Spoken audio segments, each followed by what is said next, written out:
everyone, Leanne Del Carpio here, together with Rick Gardner, Executive Coach. And today we thought we would talk about the value of slow. I don't know how it is for you, but we work with leaders every day who actually complain about how fast the world is moving and how increasingly disconnected they feel as our world gets increasingly faster paced with the pace of change, as well as having technological advancement drive the way, really. And I mean, we too can be challenged with that. Despite all these tools that are supposed to connect us, right? We can actually feel that disconnection. Absolutely. And I think it was Thomas Friedman, the New York Times columnist and author, many of you may be familiar with his work, who spoke about as society advances and technology advances, the faster things become, the more that things are slow and not downloadable, those things will matter, right? And we would argue that is absolutely true, but it's also our human lived experience that will become more important the faster things accelerated, driven by this technological advancement.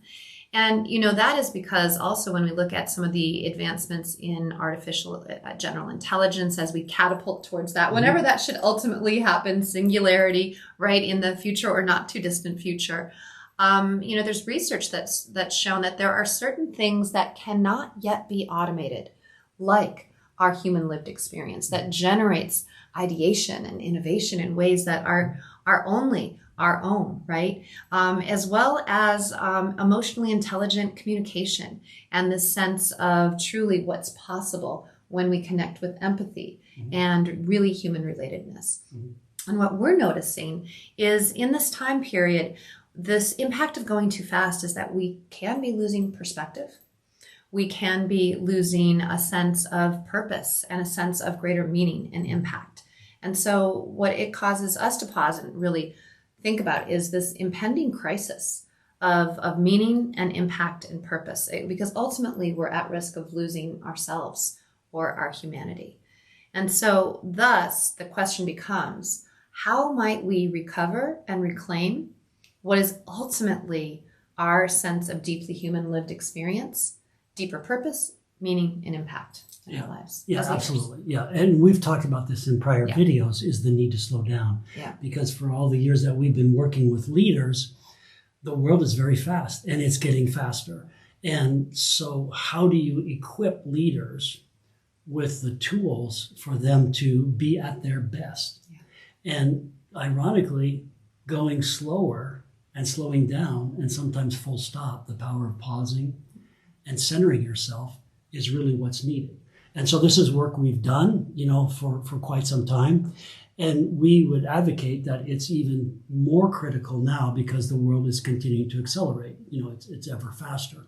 So slowing down is one thing. It's like, okay, so what? Okay, now I'll slow down, but where's my focus now that I slow down? Mm-hmm. And this is deeper than just slow down and focus on my strategic plan or, this challenge that I have at work.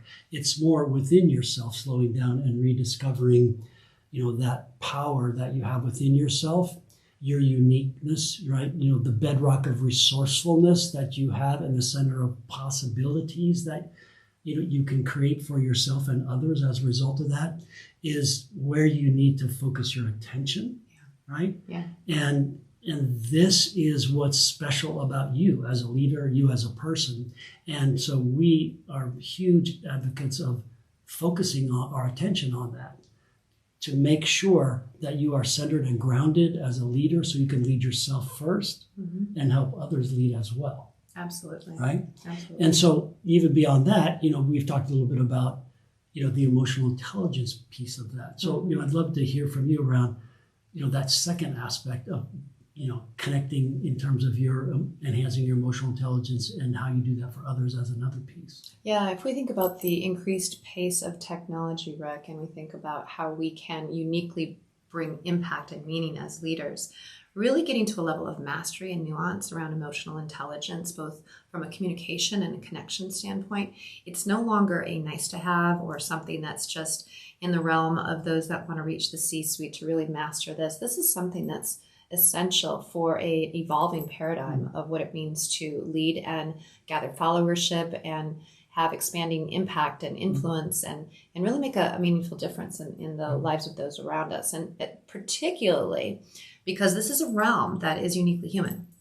It is something that technology cannot, as of yet, automate, mimic, and I would argue that, because of the deeply soulful aspect of humans, we will always have that uniquely, human capability, but not if we underutilize it. So wherever you are in your journey of becoming more self-aware and aware of managing your own kind of emotional impulses and reactivity, as well as being relationally and socially aware and nurturing those human relationships around you, this is the time at this inflection point to really become masterful in that realm, which then makes me think of the expanded impact we can have in the world around us. So I'm wondering if you might dive into that third area, Rick, that we've identified that we think is essential. Yeah, absolutely. And so this third area is really enhance your way of being, and being the living example, of yourself and leadership and helping others, right? And again, one of my favorite quotes is,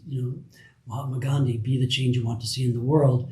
If you want to see a lot of that change in the world, it begins from within, right? And so part of this is, how do you take your deeply lived human experience, tap into your emotional intelligence, make a connection with others, and create an enhanced way of being for yourself to make that positive and profound impact on yourself to start, on others, as part of the ripple effect, which spills out into the organization, the community, and literally the world. And we do this, right? I mean, as I evolve, I will do exactly what we're talking about and create that intentional space to slow down, to really kind of get clear and focused on the kind of intentional impact I want to have in the world around me, really think about my own level of emotional awareness around it and how I might want to connect and communicate with others. And then when I'm living that way, so for example, right now, I'm really taking on being a living example of limitless possibilities. Okay, sounds nice as like a slogan or a t-shirt, but what if you actually have to live that way every day as a parent, right? And you're not feeling like this situation with your teenage daughter is generating limitless possibilities at the moment, or you deal with a challenge in the marketplace that feels anything but limitless. It feels extremely confined or constrained. But my commitment to myself and to the world around me is to be that kind of energy that I bring to it. It's not just some kind of fluffy sort of stance. It's a very hardcore practice of how I have to expand my way of being to then actually live into and create a space where more people, in this instance, feel more possibilities and can go from impossible to possible in every dialogue. That's a standard and a way of being that should be palpable, that then compels people to want to join those conversations rather than, actually splinter away and focus on their own areas. So that's an example. And we challenge ourselves to do this every day. Every day. And this is the work. This is the journey. This is the work. And this is more essential now more than ever, because if you think of all these great technologies that we have around us at our fingertips that are advancing in this mind-boggling way, they're all driven by input that we bring into it. So as we expand our awareness and we expand our way of being, we can then bring greater intentionality and awareness into each of those technologies to fuel as partners with us our growth. Yeah, absolutely. And it all starts with slowing down, right? The value of slow. And after you slow and center yourself, it's like, what is it that we focus into? So we talked a little bit about the what today. Yeah. But then the question is, it's different. The how for you is a little different than the how for me. Right. But there's some common things around how we go about doing it. Yeah. So how would we help the audience here learn more about the how? Well, we actually thought this was worthy of a deeper exploration. So we actually put together a series of videos that you can find in our community portals to dive into the how behind each of those three areas that we just mentioned. And it's really born on the shoulders of lots of great leaders that we have the honor of working with, as well as our own deeply human practice, and sometimes succeeding and sometimes feeling very challenged in embodying these new ways of leading and living. But we hope that you'll join us in this series, and you can learn more by joining our communities. It's free to join, and it'll help you take the insight and move it into action. Hi, thanks for watching this video between the two of us. The energy and the exchange that you saw in this video is indicative of the collaborative work we do together in many different arenas.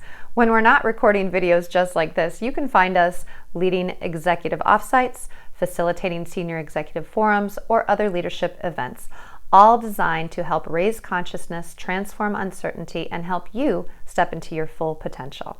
So thanks again for watching. If you'd like to find more exclusive content just like this, I'd invite you to join the Limitless Actualization community. It's free to join, and when you do join, you'll gain more access to content just like this, rich in expansive thoughts and application. Again, thanks for watching, and I hope to see you inside of the Limitless Actualization community.